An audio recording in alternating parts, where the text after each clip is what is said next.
Bendiciones a todos, Dios los bendiga. Quiero hacerte esta pregunta que tal vez nunca te la has hecho, pero ¿por qué Jesús nos libra de la ira de Dios? Pero hoy escucha muy bien, el título es Jesús nos librará de la ira de Jesús. ¿Si escuchaste bien? ¿Pero qué tiene que ver con la segunda venida? El Nuevo Testamento no habla acerca del día del juicio venidero como si los cristianos no necesitaran ser librados en aquel día. Escucha bien esto. Antes bien promete una ira aterradora y una protección preciosa. La segunda venida de Cristo traerá juicio a la tierra, pero también liberación. Y por temible que sea aquel día, no consumirá a quienes estemos en Cristo. Los cristianos son los que se han convertido de los ídolos a Dios para servir al Dios vivo y verdadero y esperar de los cielos a su Hijo, al cual resucitó de los muertos, a Jesús, quien nos libra de la ira venidera. Eso está en Primera de Tesalonicenses 1, 9 al 10. Servimos al Dios vivo, sabemos que la ira viene, esperamos con ansias a nuestro libertador Jesucristo y con temblor amamos su venida. Pero, ¿cómo será ese día del juicio? Por lo general, cuando el Nuevo Testamento habla del día del juicio, se refiere a un periodo no especificado de tiempo en el que Dios ajustará cuentas de manera completa y justa con quienes han suprimido la verdad de su gloria y han rechazado sus ofrecimientos de misericordia. El término día no limita el tiempo de juicio a un periodo de 24 horas. Y podemos ver esto claramente en la frase de Pedro, en la doxología de 2 de Pedro 3:18. A Él sea la gloria, ahora y hasta el día de la eternidad. Tal vez Pedro se inclinó a usar esa frase, el día de la eternidad, porque 10 versículos antes había dicho en 2 de Pedro 3:8, para con el Señor un día es como 1000 años y 1000 años como un día. De modo que ese día dura, al parecer, para siempre o es atemporal, no tiene un límite. Por lo tanto, cuando hablamos de nuestra liberación de la ira venidera o de nuestra salvación en el día del juicio, en ese tiempo de ira y en ese día de juicio caben todos los actos de Dios que conforme a la Biblia caen en la categoría de juicios finales, sin importar cuánto tiempo los separe. Por lo general, los autores bíblicos hablan de varios sucesos futuros separados como un conjunto, sin un tiempo específico entre ellos, como cuando vemos varias hileras de montañas como si fuera una sola cadena montañosa. Por ejemplo, cuando Isaías dio voz a las palabras del Mesías, que citó Jesús también en Lucas 4:18 y 19, él no hizo la distinción entre el año agradable del Señor y el día de la venganza de nuestro Dios. Isaías escribió: el Espíritu de Jehová, el Señor, está sobre mí, porque me ungió Jehová. Me ha enviado a predicar nuevas a los abatidos, a vendar a los quebrantados de corazón, a publicar libertad a los cautivos y a los presos apertura de la cárcel, a proclamar el año de la buena voluntad de Jehová y el día de venganza del Dios nuestro. Isaías 61 del 1 al 2. Cuando Jesús citó estas palabras como cumplidas en su ministerio, él se detuvo justo antes de decir, y el día de venganza del Dios nuestro. Ese día de venganza era parte de la venida del Mesías, pero no de su primera venida. Lo que Isaías vio como un conjunto de sucesos, en realidad incluía una separación de varios siglos. De igual modo, cuando Isaías predijo la venida de Cristo, Él vio el nacimiento del niño y el reinado del rey como vislumbrando una sola montaña. Él dice en Isaías 9, 6 al 7, porque un niño nos es nacido, hijo nos es dado, y el principio sobre su hombro, y el principado, perdón, sobre su hombro, y se llamará su nombre admirable, consejero, Dios fuerte, Padre eterno, príncipe de paz. Lo dilatado de su imperio y la paz no tendrán límites sobre el trono de David y sobre su reino, disponiéndolo y confirmándolo en juicio y en justicia, desde ahora y para siempre. El celo de Jehová de los ejércitos hará esto. Ahora, no me propongo distinguir entre todos estos diferentes actos de juicio, porque el Nuevo Testamento habla con mucha frecuencia acerca del juicio venidero, en lugar de detenerse a hacer la distinción entre los aspectos del juicio que podrían estar separados por el tiempo. Piensa, por ejemplo, en los diversos sucesos que están asociados con el día del juicio en el Nuevo Testamento. Por ejemplo, Mateo 10, 14 y 15 dice: y si alguno no os recibiere ni oyere vuestras palabras, salid de aquella casa o ciudad y sacudid el polvo de vuestros pies. De cierto os digo que en el día del juicio será más tolerable el castigo para la tierra de Sodoma y de Gomorra que para aquella ciudad. También en Mateo 11, 21 al 22, ay de ti, Corazín, ay de ti, Betsaida, porque si en Tiro y en Sidón se hubieran hecho los milagros que han sido hechos en vosotras, tiempo ha que se hubieran arrepentido en cilicio y en ceniza. Por tanto os digo que en el día del juicio será más tolerable el castigo para Tiro y para Sidón que para vosotras. En Hechos 24, 25, Pablo, al disertar acerca de la justicia, del dominio propio y del juicio venidero con Félix, Félix se espantó y dijo: ahora vete, pero cuando tenga oportunidad te llamaré. En Romanos 2, 4 al 5, o menosprecias las riquezas de su benignidad, paciencia y longanimidad, ignorando que su benignidad te guía al arrepentimiento, pero por tu dureza y por tu corazón no arrepentido, atesoras para ti mismo ira para el día de la ira y de la revelación del justo juicio de Dios. En segunda de Pedro 2:9 dice: sabe el Señor librar de tentación a los piadosos y reservar a los injustos para ser castigados en el día del juicio. Segunda de Pedro 3:7, pero los cielos y la tierra que existen ahora están reservados por la misma palabra, guardados para el fuego en el día del juicio y de la perdición de los hombres impíos. Primera de Juan 4:17, en esto se ha perfeccionado el amor en nosotros, para que tengamos confianza en el día del juicio, pues como Él es, así somos nosotros en este mundo. Apocalipsis 6, 16 al 17, ellos decían a los montes y a las peñas: caed sobre nosotros y escondednos del rostro de aquel que está sentado sobre el trono y de la ira del Cordero, porque el gran día de su ira ha llegado, y ¿quién podrá sostenerse en pie? Apocalipsis 6, 16 y 17.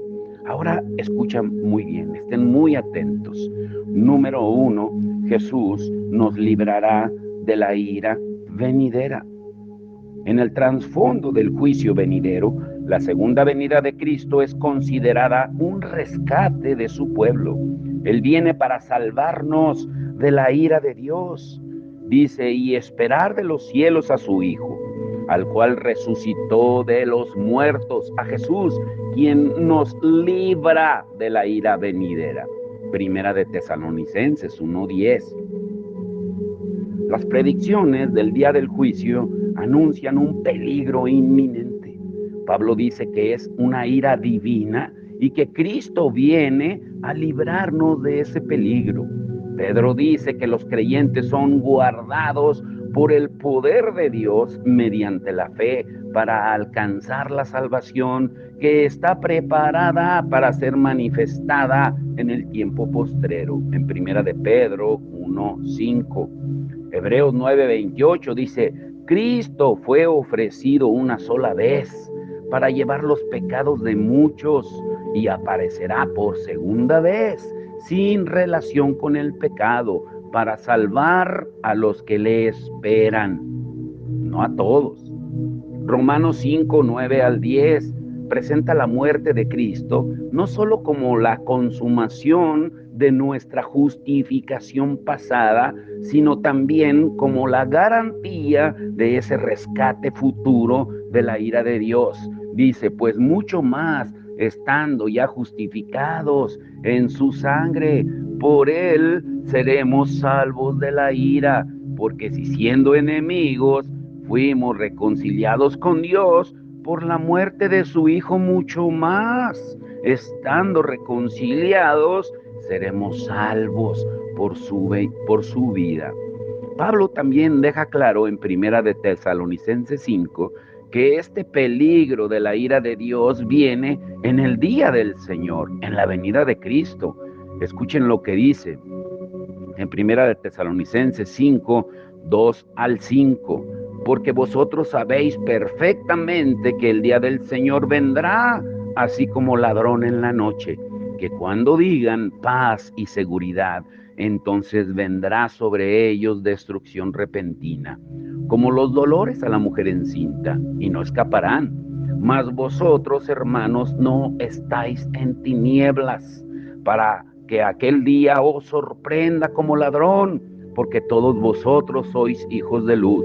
Y en el verso 9 y 10 de Primera de Tesalonicenses 5 dice, porque no nos ha puesto Dios para ira, sino para alcanzar salvación por medio de nuestro Señor Jesucristo, quien murió por nosotros para que ya sea que velemos o que durmamos, o sea que estemos vivos o que estemos muertos, vivamos juntamente con Él.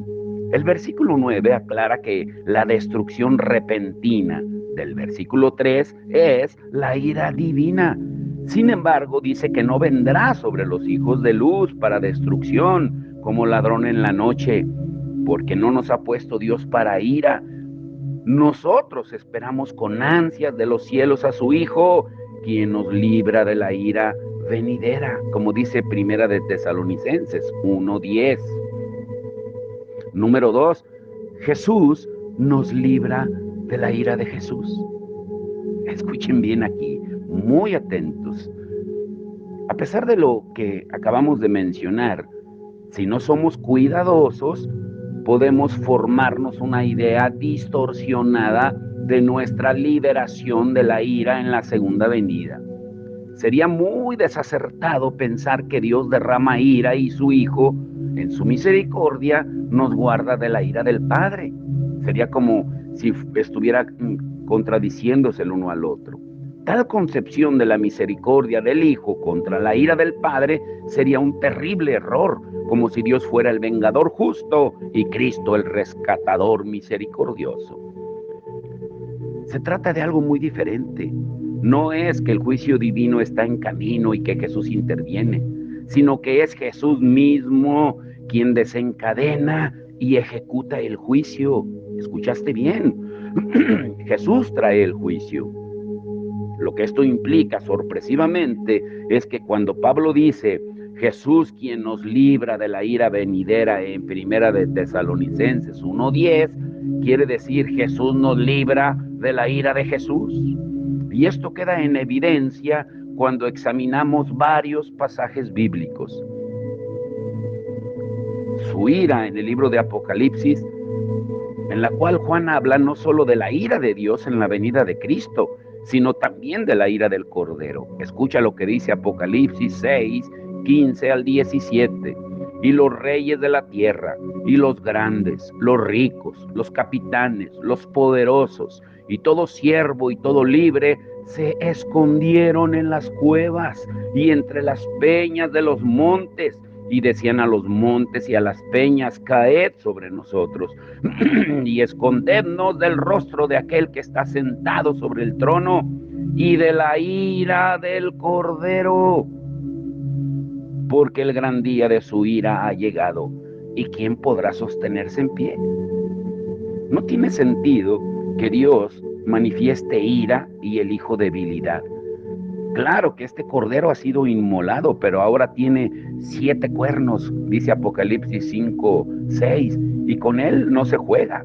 Su venida será aterradora para todos los que no han aceptado su primera obra en sacrificio como cordero, como dice Apocalipsis 5:9-10. La ira que describe Apocalipsis 6:17 es la ira de ellos, tanto del Padre como del Hijo. Número 3, el Padre ha dado juicio al Hijo. Es la ira de ellos y el juicio de ellos, porque el Hijo encarnado, el Hijo del Hombre, obra conforme a la autoridad del Padre. Porque el Padre, dice en Juan 5:22 y 23, a nadie juzga, sino que todo el juicio dio al Hijo, para que todos honren al Hijo como honran al Padre. El que no honra al Hijo, no honra al Padre que le envió. Esta escritura está muy clara para los testigos de Jehová. Juan 5:22 y 23, pero sigue diciendo ahí mismo en Juan 5:26 y 27, porque como el Padre tiene vida en sí mismo, así también ha dado al Hijo el tener vida en sí mismo, y también le dio autoridad de hacer juicio por cuanto es el Hijo del Hombre. Jesús está especialmente calificado para ser el juez del mundo. Él es quien vino al mundo, amó al mundo y se entregó a sí mismo para la salvación del mundo. Conviene que quien fue juzgado por el mundo y ejecutado por el mundo, ahora juzgue al mundo. Aquí viene la esencia del mensaje de hoy. Número 4, el mundo será juzgado por un hombre. ¿Cómo? ¿Cómo es esto? Al parecer, Pablo tenía en mente esta singular idea de Jesús cuando dice que un hombre ha sido designado juez del mundo, habiendo sido levantado de los muertos. En Hechos 17:30-31 dice: pero Dios, habiendo pasado por alto los tiempos de esta ignorancia, ahora manda a todos los hombres en todo lugar que se arrepientan, por cuanto ha establecido un día en el cual juzgará al mundo con justicia por aquel varón a quien designó, dando fe a todos con haberle levantado de los muertos. Hechos 17:30-31. Pedro, en su predicación en la casa de Cornelio, dice lo mismo en Hechos 10:42. Y nos mandó Cristo que predicásemos al pueblo y testificásemos que Él es el que Dios ha puesto por juez de vivos y muertos. Y Pablo reitera la misma convicción en 2 de Timoteo 4:1-2. Te encarezco delante de Dios y del Señor Jesucristo, que juzgará a los vivos y a los muertos en su manifestación y en su reino, que prediques la palabra, que instes a tiempo y fuera de tiempo, redarguye, reprende, exhorta con toda paciencia y doctrina.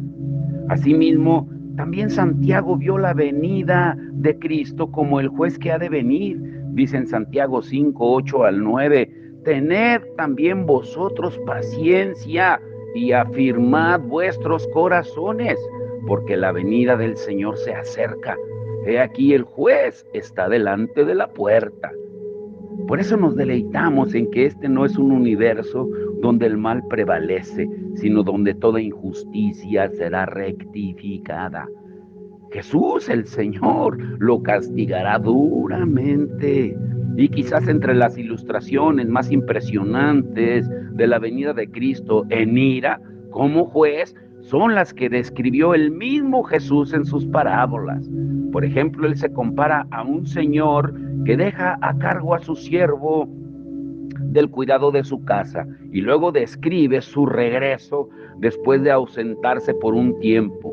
Y dice en Mateo 24, 48 al 51, pero si aquel siervo malo dijere en su corazón, mi señor tarda en venir, y comenzare a golpear a sus consiervos y aún a comer y a beber con los borrachos, vendrá el señor de aquel siervo en día que éste no espera y a la hora que no sabe, y lo castigará duramente y pondrá su parte con los hipócritas.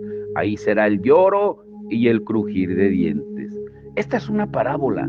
Sin embargo, la imagen del duro castigo que aplica Jesús al siervo infiel constituye una imagen temible de juicio, y Jesús mismo es el juez. Ahora, en esta otra donde Jesús ordena la decapitación, escúchalo. De igual modo, en la parábola de las 10 minas, Jesús se compara a un hombre noble que regresa de un país lejano después que ha recibido un reino, en Lucas 19, 12 al 15. Antes de irse, un grupo de 10 siervos suyos habían dicho, no queremos que este reine sobre nosotros, en Lucas 19, 14. Y cuando regresa y pide cuentas a todos sus siervos, se dirige a este grupo rebelde y le dice, a aquellos mis enemigos que no querían que yo reinase sobre ellos, traedlos acá y decapitadlos delante de mí, en Lucas 19, 27. Así es la ira del Cordero, ¿te das cuenta? Y también Jesús enviará los ángeles de la destrucción. En esa parábola Jesús aparece también como juez y cordero de la ira. La parábola de la cizaña describe a un hombre que siembra buena semilla en su campo, mientras que un enemigo siembra mala semilla en la noche. El trigo y la cizaña crecen juntos. El Señor de la cosecha dice, dejen crecer juntamente lo uno y lo otro hasta la siega. Y al tiempo de la siega yo diré a los segadores, recojan primero la cizaña y átenla en manojos para quemarla, pero recojan el trigo en mi granero, en Mateo 13:30. Y a continuación Jesús da la interpretación de lo que significa en Mateo 13:36 al 43, que la buena semilla es la que siembra el Hijo del Hombre, la mala semilla es la que siembra el diablo. Y así describe Jesús la cosecha en Mateo 13:41 al 43. Enviará el Hijo del Hombre a sus ángeles y recogerán de su reino a todos los que sirven de tropiezo, ay Señor, y a los que hacen iniquidad, y los echarán en el horno de fuego. Ahí será el lloro y el crujir de dientes. Entonces los justos resplandecerán como el sol en el reino de su Padre. El que tiene oídos para oír, oiga. El Hijo del Hombre, Jesucristo, envía a los ángeles a ejecutar juicio e ira. A los justos, en cambio, los hará resplandecer como el sol. La paradoja de una venida en misericordia y en ira es muchas veces inconcebible. Pero ninguna de estas parábolas sorprendió a los discípulos cuando Jesús se los dijo. Es lo que se esperaba que el Mesías hiciera con los enemigos de Israel. Juan el Bautista expresa esta expectativa judía común que tenían todos los discípulos en un principio. En Lucas 3, 16 al 17, respondió Juan diciendo a todos, yo a la verdad os bautizo en agua, pero viene uno más poderoso que yo, de quien no soy digno de desatar la correa de su calzado. Él os bautizará en Espíritu Santo y fuego. Su aventador está en su mano, y limpiará su era, y recogerá el trigo en su granero, y quemará la paja en fuego, que nunca se apagará. Esta imagen de la salvación del Mesías en su granero y de juicio en fuego no difería de lo que Jesús había descrito ya. Sin embargo, lo que sorprendía y resultó al principio incomprensible para Juan y los discípulos era que esta ira y el juicio del Mesías no sucedieran en ese momento, que existiera un intervalo significativo entre la primera y la segunda venida, porque no era lo que ellos esperaban. Y fue casi incomprensible hasta que empezaron a captar algunas pistas que Jesús les revelaba. ¿Y qué pistas eran? Jesús describe al siervo malo como quien justifica el maltrato de sus consiervos, aduciendo o aludiendo que mi Señor tarda en venir, en Mateo 24:48.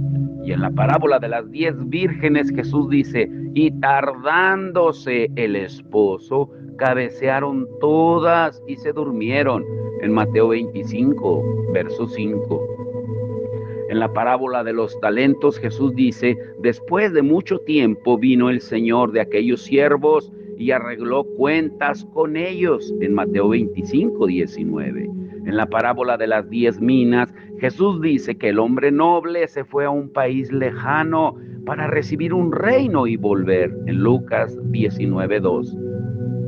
Él dice, ellos pensaban que el reino de Dios se manifestaría inmediatamente, en Lucas 19, 11. Y cuando describe algunos acontecimientos previos a su segunda venida, dice, y oiréis de guerras y rumores de guerras. Mirad que no os turbéis, porque es necesario que todo esto acontezca, pero aún no es el fin, en Mateo 24, 6.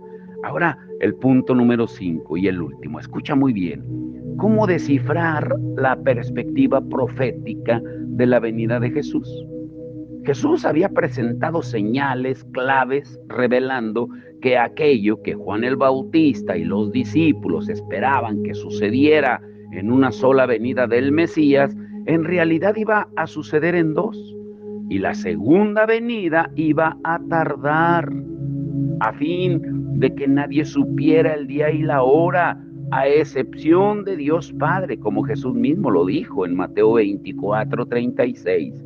Jesús les estaba revelando hasta cierto grado la perspectiva profética, la cual habla de varios sucesos futuros separados como un conjunto, sin señalar un tiempo de separación específico entre ellos, como cuando vemos varias cadenas de montañas a lo lejos como una sola montaña, pero a medida que nos vamos acercando, vemos que eran varias montañas. Jesús es el juez y el libertador del juicio. Él se manifiesta. Lo que hemos visto es que el día del juicio o día de la ira será el día en que el juicio de Jesús y la ira de Jesús se manifestarán por designio de Dios Padre. Por tanto, cuando Jesús dice que Jesús nos libra de la ira venidera en Primera de Tesalonicenses 1:10, no debemos pensar que el Hijo nos rescata de la ira del Padre, sino que sabemos que Jesús nos rescata de su propia ira, que es también la ira del Padre. Él y el Padre son uno, como Jesús lo dijo en Juan 10:30. La ira venidera es la ira del Padre y la ira del Hijo, Apocalipsis 6:17. Y Jesús, actuando en nombre del Padre, es quien la ejecuta en su segunda venida. Por eso, amemos la venida del Señor como juez. Quédate con esto. Podríamos preguntarnos, ¿debemos amar la venida del Señor como libertador y también como juez? Claro, es maravillosa la idea de que seremos librados de la ira. Somos conscientes de que merecemos la ira. Somos hijos de ira, lo mismo que los demás, dice Efesios 2:3. Es por pura gracia que cuando se manifieste la ira de Dios, no seamos consumidos. Sin embargo, cuando pensamos que Dios juzga a los que no conocieron a Dios, ni obedecen al Evangelio de nuestro Señor Jesucristo, en 2 de Tesalonicenses 1:8, ¿qué deberíamos sentir? Deberíamos oír el llamado de David en el Salmo 31 y dejar que nuestro corazón se guíe por sus palabras. Amad a Jehová todos vosotros sus santos, a los fieles guarda Jehová, y paga abundantemente al que procede con soberbia. Salmo 31, 23. Nosotros no nos deleitamos en el dolor de los que son castigados. Nos deleitamos en la justicia de Dios y en la rectitud de Cristo. Nos deleitamos en que este no es un universo donde el mal prevalece, sino donde toda injusticia será rectificada, ya sea por la condenación de la cruz de Cristo o por la justa recompensa en el infierno. Nos animamos desde ya y nos gozamos en el hecho de que no tenemos que sobrellevar la carga final de tener que vengarnos. Nos alegramos de poder ceder a otro el peso imposible de ajustar cuentas. El juicio justo venidero de Dios trae al alma, incluso desde ahora, una liberación de todo resentimiento y de la nociva carga de la venganza. Así es como Pablo describe el efecto del juicio futuro de Dios en Romanos 12, 19 al 21.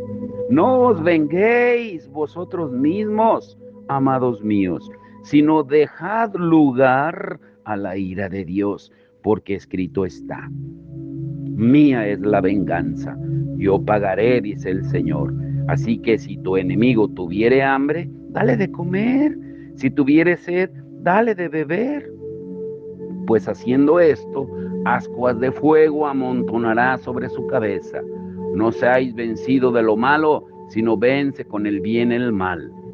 De modo que si debemos amar la venida del Señor, incluso cuando pensamos en Él como juez que viene, la absoluta certeza de que Él conoce todo lo que hay por conocer y que Él no muestra favoritismo alguno por los malvados, nos libera para amar a nuestros enemigos y dejar en manos del Señor el pago que merecen. Pero ¿cómo será entonces la venida de Jesús? En ira. ¿Y cómo nos librará de la ira? Bueno, esa es la pregunta que trataremos el día de mañana. Uy, ¿cómo vendrá? ¿Te lo has preguntado? Ay, te vas a sorprender, porque a veces tenemos un concepto muy equivocado de que Dios es solo amor, de verdad es solo amor. Mañana lo sabrás. Por hoy, quédate en tu mente, en tu corazón, en tu espíritu, en todo tu ser con esto: que Jesús nos librará de la ira de Jesús, pero tenemos que perseverar. ¿Qué harás? Padre, en el nombre de Jesús te damos toda la honra y la gloria.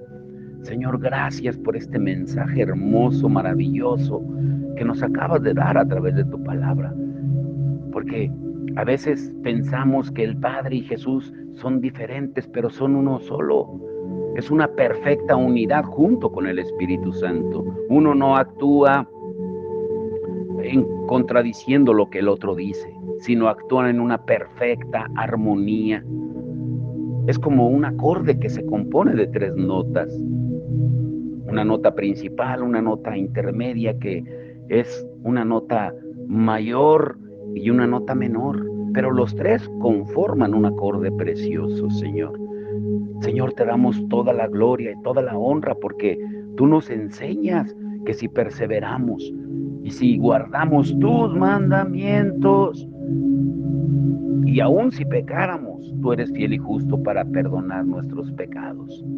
Hoy que sea el día para ponernos a cuentas contigo, porque tú, como leímos en Hechos 17:30, tú perdonas los pecados de ignorancia.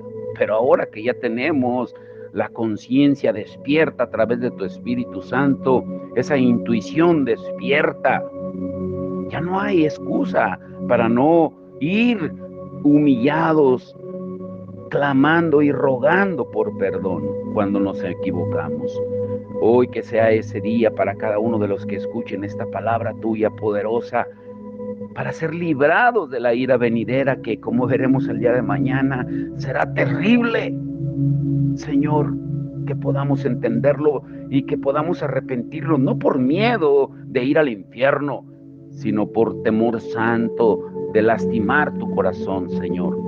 Te rogamos que tú nos alumbres como hemos estado orando. Señor, nuestro entendimiento y que nuestros ojos espirituales, nuestros oídos espirituales sean abiertos en el nombre que es sobre todo nombre, el nombre de nuestro Señor Jesucristo. Amén y amén.